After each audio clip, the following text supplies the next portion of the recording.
Хто такія небінарныя асобы? Гэта людзі, чыя гендерная ідэнтычнасць не ўпісваецца акуратна ў дзве скрынкі мужчына і жанчына. І ўсё. Гэта не нейкая новая вынаходка пакалення і не тренд.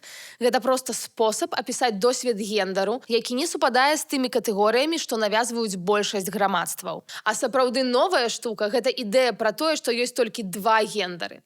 Калі паглядзець на іншыя культуры і розныя гістарычныя перыяды, там паўсюль былі небінарныя ідэнтычнасці. Напрыклад, карэнныя супольнасці Паўночнай Амерыкі даўно прызнаюць двух духавых людзей – two spirit.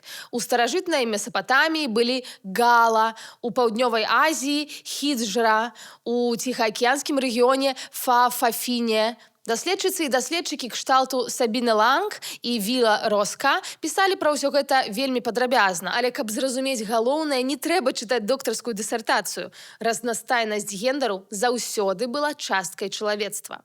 Слова «небінарны» проста дае людзям сёння тэрмін для таго, што існавала заўсёды. Спосаб сказаць «мой гендар рэальны», нават калі ён не адпавядае звыклым сцэнарыям.